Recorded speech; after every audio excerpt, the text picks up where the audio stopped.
ไปเฮ็ดงานอยู่จังหวัดอุบลพบหากับชายหนึ่งคนบ่าวไทยอุบลจนเขาสากลับมายามบ้านผ่านด่าน2 เมตรวางเต้าไปมามีชายคนหนึ่งเข้ามาสิขานอาสาดูแลหัวใจซึ้งใจมีญาติผู้ใหญ่อายมายืนยันว่าผู้ชายคนนั้นมีภรรยาทั้งน้อยและใหญ่พอได้หูข่าวหัวใจปวดร้าวน้ำตาตกในผิดศีล5กะเมบ่ไหวจึงกลับลาวไตปากเสบ้านเกิ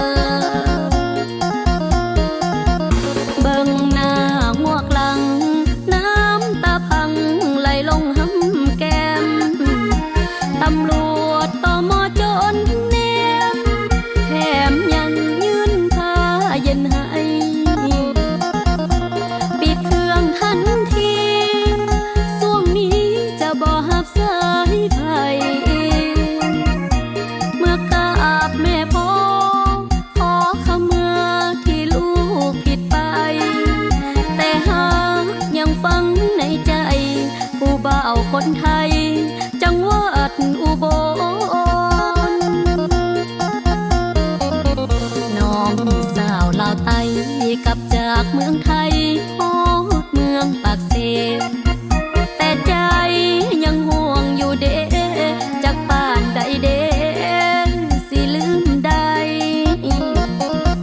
ขอเป็นเพียงน้องสร้างความปองดองสาวลาวบ่าวไทยน้องสาวเราไตต้นหาเสมอ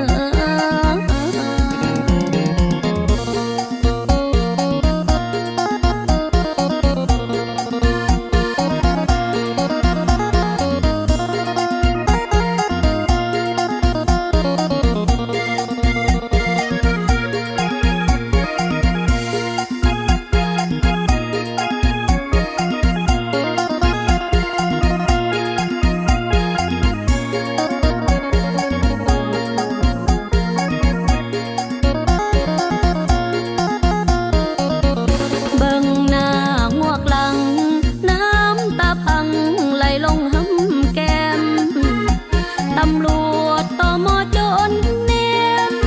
แถมยังยืนผ้าเย็นให้ปิดเครื่องทันทีช่วงนี้จะบ่หับสายไผเมื่อกราบแม่พ่อขอขมาที่ลูกผิดไปแต่หากยังฟังในใจผู้บ่าวคนไทยจังหวัดอุบล